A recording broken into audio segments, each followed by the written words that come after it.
Halo Changemakers, perkenalkan saya Rasti dari Goto Impact Foundation. Pada saat teman-teman melihat video ini, sepertinya mungkin teman-teman sudah memegang hasil tes profil kepribadian Changemakers yang merupakan hasil yang teman-teman dapatkan dari survei atau tes atau kuesioner yang teman-teman isi yang pernah kami kirimkan sebelumnya. Di laporan yang teman-teman pegang, terdapat 3 bagian, yaitu bagian pertama mengenai kepribadian, menjelaskan 4 macam kepribadian yang ada di diri teman-teman Changemakers. Lalu di bagian kedua, itu membahas mengenai soft competencies atau kompetensi non-teknis yang teman-teman miliki, juga kompetensi yang mungkin selama ini kurang kuat berada di diri teman-teman sehingga teman-teman perlu kembangkan lagi. Dan yang terakhir, terdapat bagian yang menjelaskan mengenai apa ya potensi peran yang cocok untuk teman-teman mainkan di dalam tim. Nah, di video pertama kali ini, kita akan membahas mengenai kepribadian teman-teman sebagai change makers. Apa sih kepribadian itu? Banyak yang bilang kepribadian seperti topeng atau persona. Tapi sebenarnya kepribadian adalah sifat atau ciri atau karakter yang membedakan kita dengan orang-orang lain. Anggaplah seperti sidik jari atau DNA atau blueprint diri kita, kepribadianlah yang membuat kita menjadi sosok yang unik. Karena setiap orang punya kombinasi kepribadian yang berbeda-beda. Nah, kepribadian itu sebenarnya sesuatu yang terbentuk yang faktornya beraneka ragam. Bisa merupakan faktor genetik, tapi juga bisa faktor lingkungan. Di mana jika kita berbicara mengenai faktor lingkungan, kepribadian terbentuk berdasarkan pengalaman yang kita miliki dari mulai kita lahir, tumbuh menjadi anak-anak, menjadi remaja, hingga dewasa. Nah, hal ini membuat kepribadian dasar atau inti atau kepribadian yang benar-benar merupakan identitas diri kita menjadi sulit untuk diubah. Tapi pernah nggak sih kita berada di situasi di mana kita harus tampil menggunakan kepribadian yang lain? Contoh, misalnya saya ini sebenarnya orangnya introvert. Jadi saya nggak suka tuh pergi bersosialisasi sama banyak orang. Capek rasanya menghabiskan energi. Tapi ada banyak kesempatan di mana saya mau tidak mau harus menggunakan baju atau pakaian kepribadian ekstrovert. Misalnya saat berbicara di depan umum, saat membuat video seperti ini, atau saat harus berinteraksi dengan banyak pihak karena tuntutan pekerjaan, atau tuntutan peran di keluarga, atau tuntutan lainnya. Nah, dengan mengalami hal seperti ini, kita menjadi paham, dan saya sendiri juga paham, bahwa kepribadian bukanlah hal yang saklek, atau hal yang bisa dijadikan vonis, atau hal yang bisa dijadikan alasan atau excuse bahwa, wah kalau saya orangnya introvert, saya nggak bisa tuh berperan seperti layaknya orang extrovert, public speaking, atau melakukan hal-hal yang di luar zona nyaman saya. Justru, dengan saya tahu bahwa ternyata saya orang yang introvert, saya menjadi sadar jika saya berada dalam peran yang membutuhkan saya untuk menjadi seseorang yang bertolak belakang dengan kepribadian bawaan saya menjadi harus berlatih lebih keras dan lebih sadar untuk menggunakan hal-hal yang di luar kepribadian saya. Di sisi lain, dengan saya paham bahwa saya introvert, saya juga menjadi sadar bahwa ada kalanya saya tidak boleh terlewat introvert, karena itu mungkin akan merugikan diri saya sendiri atau merugikan tim. Nah, di kepribadian yang teman-teman lihat di report teman-teman, terdapat 4 bagian. Kita bahas satu persatu. Bagian pertama adalah bagian kepribadian terbuka pada hal baru versus kepribadian realistis dan penuh pertimbangan. Nah, ini biasanya adalah 2 karakteristik yang bertolak belakang. Teman-teman mungkin mendapat salah satu di antaranya. Ada yang mendapatkan terbuka pada hal baru, ada yang mendapatkan realistis dan penuh pertimbangan. Orang-orang yang terbuka pada hal baru sangat peduli akan rasa ingin tahu. Mereka sangat menghargai orang-orang lain yang juga punya rasa ingin tahu dan kemampuan belajar yang tinggi. Mereka juga berani untuk mencoba hal baru yang tidak umum dilakukan orang lain. Saat bekerja, biasanya mereka suka bekerja dengan cara atau gaya yang fleksibel, senang mencoba ini dan itu, tidak suka untuk selalu diatur atau menggunakan metode yang sudah lama, dipercaya berhasil. Mereka selalu ingin mencari tahu, ada nggak sih cara yang lebih baik atau ada nggak sih cara yang lebih efektif. Mereka suka bereksperimen, A/B testing, coba A, coba B, pengen tahu mana nih yang paling oke. Mereka juga suka bekerja secara independen dan tidak suka kalau bekerjanya terlalu dikukung oleh struktur. Biasanya terlihat saat berkomunikasi, orang-orang yang terbuka pada hal baru ini suka sekali menyampaikan ide dan kelompok dan biasanya suka menggunakan nada bicara yang bervariasi. Nah, namun meskipun terbuka pada hal baru adalah hal yang sangat baik sekali dan sangat positif, apalagi dalam membuat perubahan, ada kemungkinan orang-orang yang terbuka pada hal baru tersandung saat menggunakan kekuatan mereka berlebihan tanpa mawas diri. Misalnya, bisa jadi karena terlalu banyak ide, mereka menjadi susah fokus pada satu pekerjaan sehingga sulit untuk menyelesaikan satu pekerjaan tersebut. Dan kadang-kadang kalau mereka beride terlalu banyak atau terlalu jauh, ide mereka bisa jadi terlalu fantastis sehingga sulit untuk diaplikasikan dalam kehidupan nyata. Dan ini yang perlu disadari betul bahwa kekuatan ini bisa jadi bagus sekali, tapi bisa jadi sebaliknya berakibat yang buruk. Nah, di sisi yang lain, ada orang-orang yang memiliki kepribadian realistis dan penuh pertimbangan. Mereka suka hal-hal yang praktis dan efisien. Jika diminta untuk menyampaikan solusi, mereka akan menyampaikan solusi-solusi yang konkret dan yang dapat langsung dijalankan. Mereka juga berharap orang lain memberikan solusi-solusi yang konkret yang bisa langsung dipraktekkan tanpa memikirkan ini bagaimana ya aplikasinya di dunia nyata. Saat bekerja, mereka biasanya cenderung memastikan kejelasan tujuan dan metode sebelum bekerja, supaya tidak bolak-balik dan tidak banyak harus coba-coba sana-sini saat bekerja. Mereka juga cenderung suka untuk membagi peran dan tugas dengan jelas dan terstruktur sebelum pekerjaan dimulai, supaya tidak ada konflik atau tidak ada kebingungan di tengah-tengah pekerjaan. Karena kebingungan ini yang biasanya membuat mereka stres. Saat berkomunikasi, biasanya mereka lebih terstruktur, tertata, dan senantiasa berusaha menyampaikan setiap pesan dengan bahasa yang jelas karena mereka ingin orang lain juga mendapatkan pesan mereka dengan jelas dan bisa langsung dipraktikkan oleh orang lain. Meskipun menjadi orang yang realistis dan penuh pertimbangan adalah kekuatan yang bagus sekali dan dibutuhkan dalam pekerjaan tim, apalagi jika berkolaborasi dengan orang yang terbuka pada ide baru, namun, jika tidak dilakukan dengan mawas diri, kelebihan ini bisa bablas. Menjadi mereka akan kesulitan mengatasi masalah di tengah situasi yang ambigu atau perubahannya cepat, karena mereka cenderung mau datang dengan solusi ketika semuanya sudah jelas. Padahal tidak semua situasi bisa memberikan kita data yang jelas atau visibility yang jernih tentang masalah tersebut dan kadang-kadang kita memang harus menggunakan intuisi.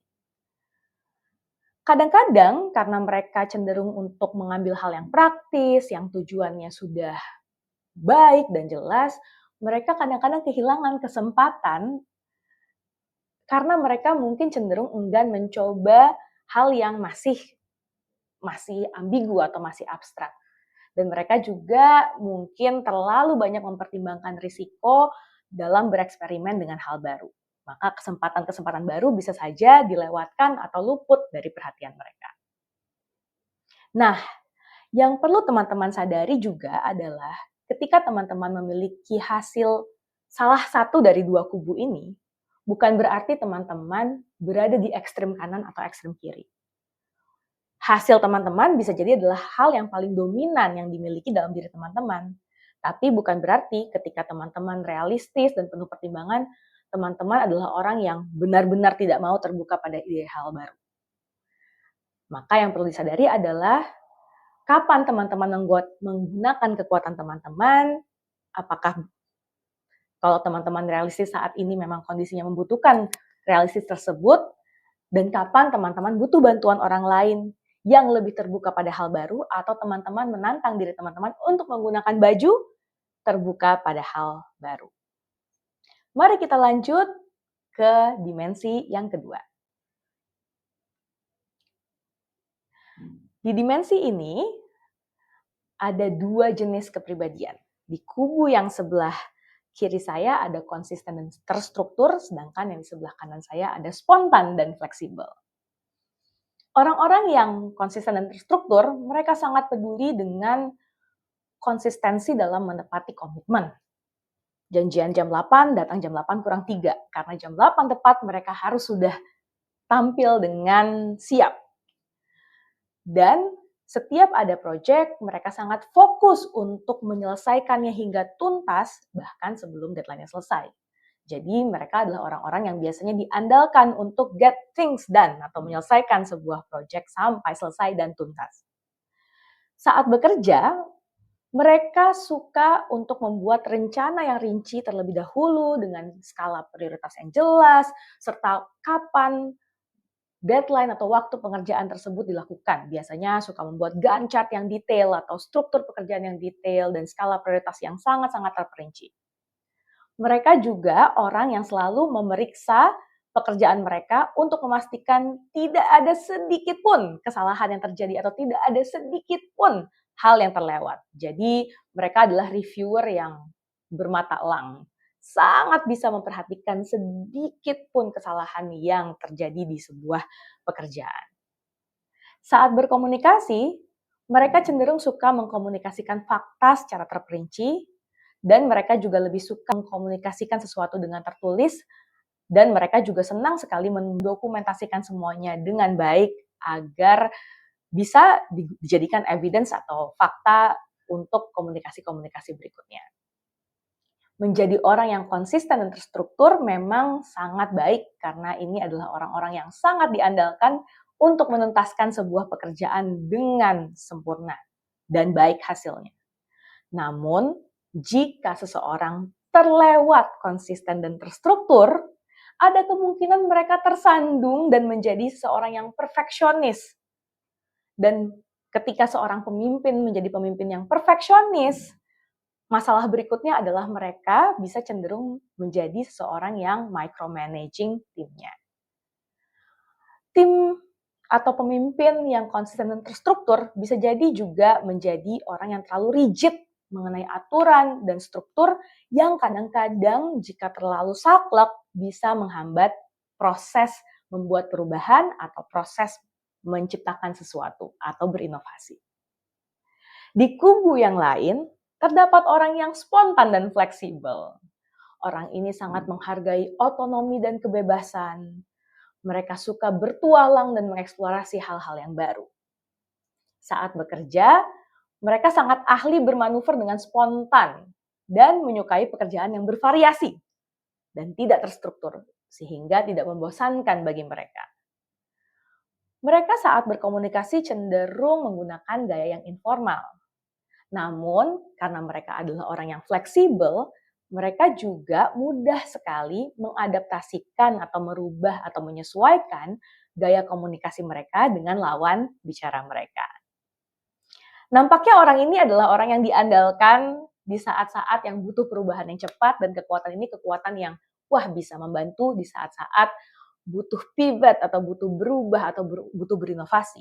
Tapi kekuatan ini juga perlu digunakan dengan penuh mawas diri. Karena kalau kita terlampau spontan dan terlampau fleksibel, bisa jadi kita menjadi prokrastinator ulung karena kita sulit mengelola waktu. Karena kita hanya peduli pada pekerjaan yang membuat kita senang dan menginspirasi kita. Dan kita biasanya kurang membuat struktur atau manajemen waktu yang rigid atau yang membantu kita untuk bisa menyelesaikan pekerjaan-pekerjaan. Dan juga jiwa spontan ini seringkali bisa membawa kita mengambil keputusan atau tindakan yang berisiko. Nah, ini yang perlu disadari penuh dan dilakukan dengan mawas diri. Kita lanjut ke dimensi yang ketiga. Nah, ini dimensi yang mungkin sering sekali ya kita gunakan dalam bahasa sekali-kali. Kamu introvert apa kamu extrovert sih? Kita mulai dari yang extrovert dulu. Orang-orang yang ekstrovert adalah orang-orang yang semakin bersosialisasi dengan orang lain, semakin bergaul dengan orang lain, mereka akan semakin mendapatkan energi. Mereka akan seperti baterai gadget kita akan ke-charge gitu ya, semakin mereka bertemu orang lain. Maka mereka sangat peduli dengan kesempatan-kesempatan bergaul. Mereka selalu menyisipkan waktu-waktu untuk pergaulan dengan banyak orang, dan mereka suka sekali jika dalam kondisi mereka boleh atau punya kebebasan untuk mengekspresikan pendapatnya, atau berbicara di depan umum, atau menyampaikan sesuatu, dan biasanya senang sekali bercerita tentang banyak hal, tentang dirinya, tentang lingkungannya, tentang apapun itu. Dan semuanya di-share dengan terbuka.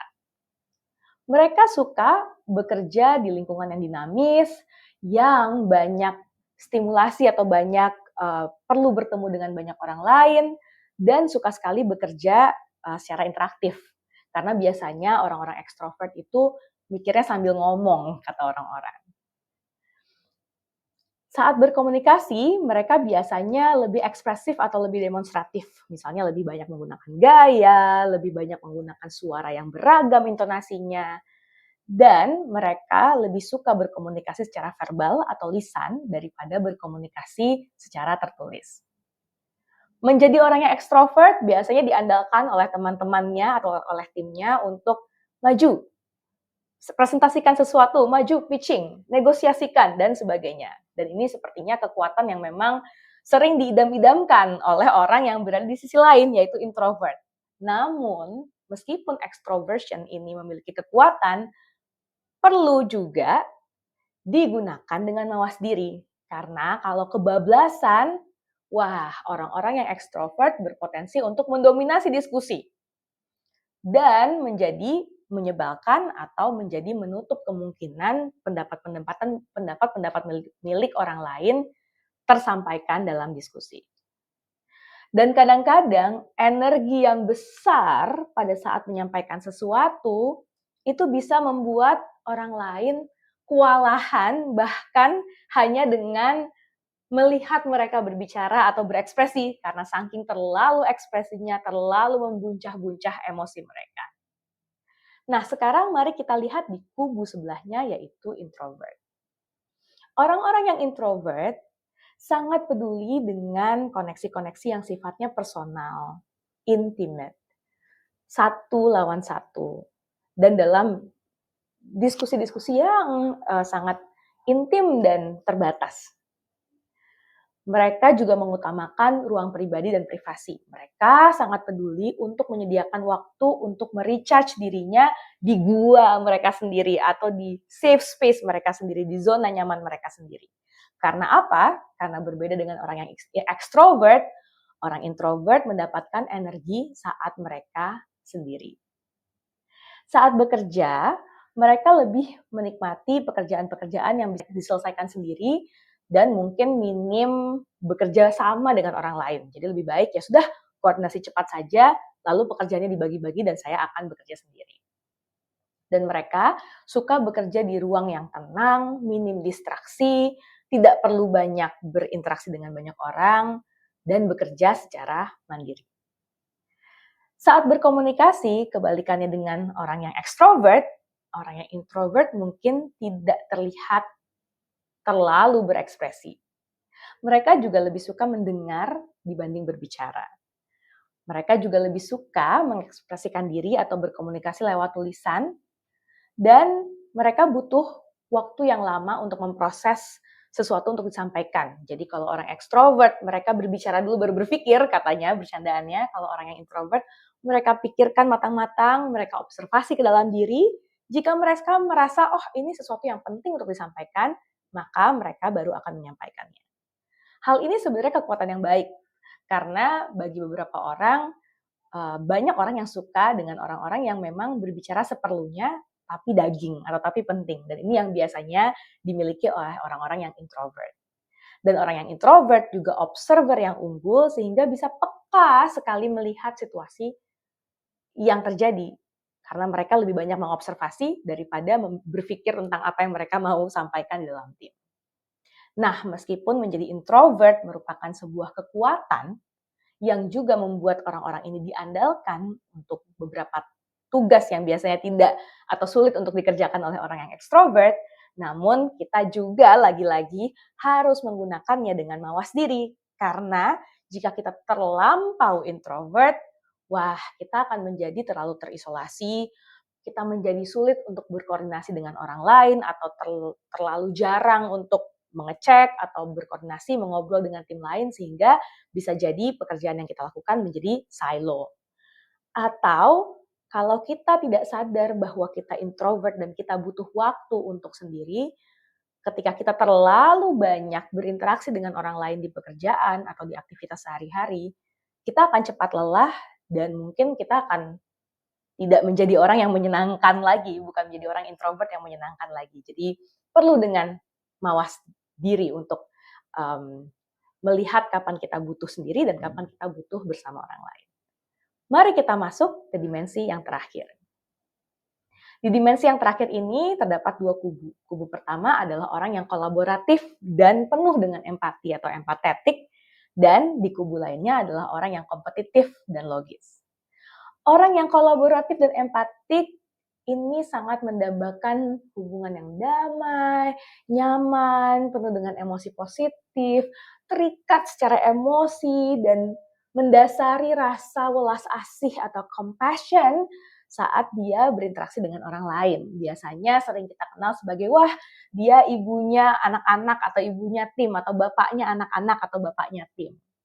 Mereka sangat bisa diandalkan saat melakukan mediasi yang diplomatis karena mereka sangat akomodatif, mereka sangat bisa mengakomodasi berbagai keinginan.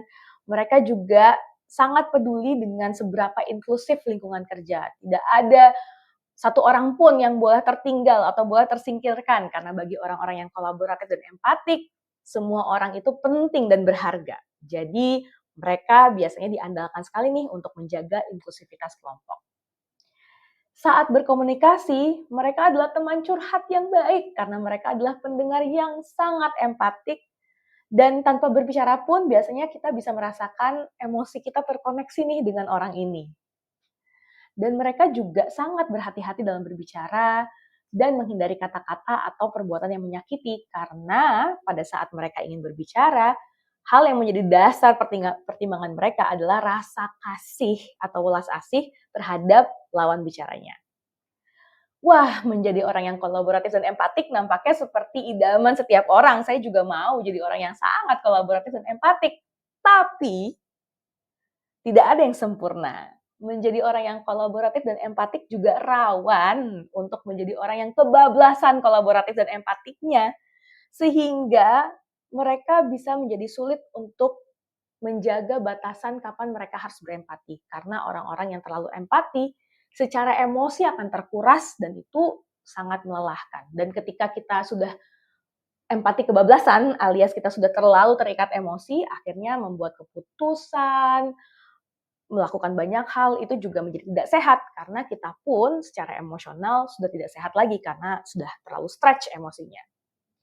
Dan menjadi orang yang terlalu akomodatif itu juga tidak baik karena banyak kondisi di mana konflik juga diperlukan. Jika tidak ada konflik, mungkin tidak ada penyelesaian atau masalah tidak kunjung selesai. Jika terlalu akomodatif, mungkin juga susah untuk mengambil keputusan karena semua nampaknya harus didengar dan harus diakomodasi. Nah, di sisi lain, ada orang-orang yang kompetitif dan logis. Mereka sangat peduli akan tercapainya suatu tujuan dan mereka biasanya sangat menghargai jika mereka punya otonomi untuk membuat sebuah keputusan. Karena mereka percaya mereka bisa punya logika yang baik dalam mempertimbangkan sebab, akibat, resiko, dan manfaat dari sebuah keputusan yang mereka buat. Mereka suka bekerja dengan cara yang membuat pekerjaan itu bisa selesai se-efisien mungkin.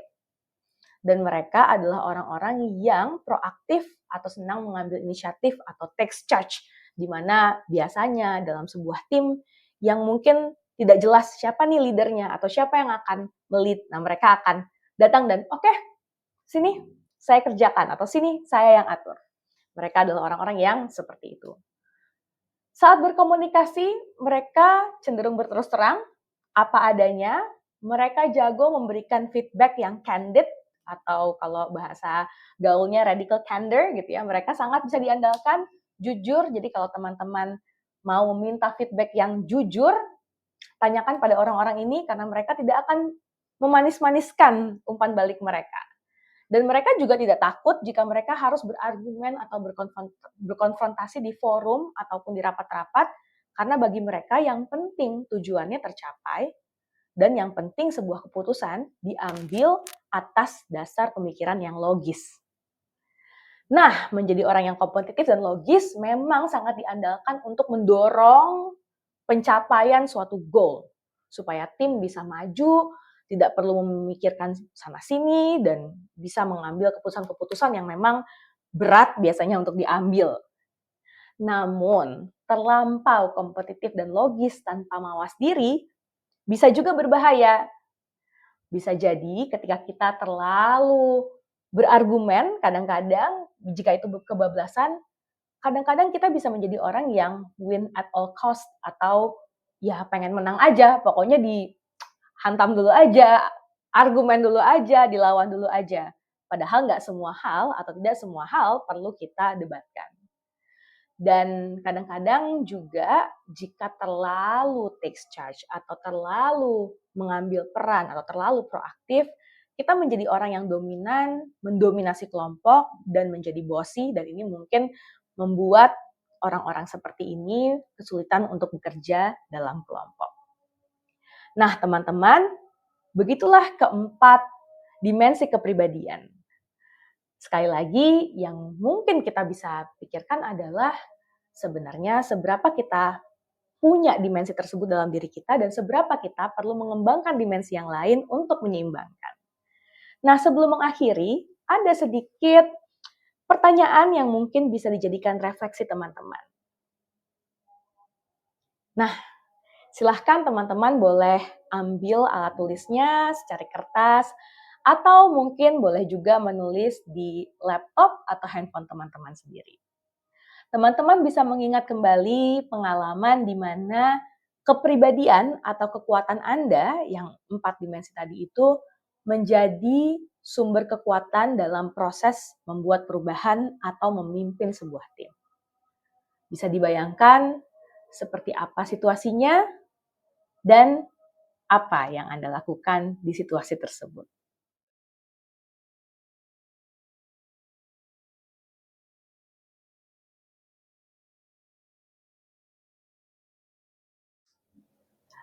Oke, terima kasih atas refleksinya untuk pertanyaan yang pertama. Mari kita lanjut ke pertanyaan berikutnya. Di pertanyaan yang kedua, coba kembali bayangkan. Adakah situasi di mana tim Anda atau kondisi lapangan atau mungkin kondisi pekerjaan atau kondisi sehari-hari di keluarga membutuhkan peran yang sebenarnya bertolak belakang dengan kepribadian Anda? Seperti contoh yang saya berikan tadi. Misalnya saya orang yang introvert, tapi ternyata peran saya membutuhkan kekuatan extroversion. Atau misalnya saya orang yang kolaboratif dan empatik, tapi ada masa-masanya saya harus mengambil keputusan dengan kompetitif dan logis. Silahkan dibayangkan, lalu Anda bisa tuliskan dan refleksikan seperti apa situasinya dan apa strategi yang saat itu Anda lakukan untuk bisa tampil dengan persona yang dibutuhkan dalam situasi tersebut. Jika ternyata Anda tidak pernah menghadapinya atau tidak pernah menyesuaikan strateginya, Anda bisa berandai-andai. Jika Anda boleh mengulang kembali ke masa itu, kira-kira strategi apa yang Anda akan lakukan agar Anda bisa tampil dengan persona yang dibutuhkan dalam situasi tersebut.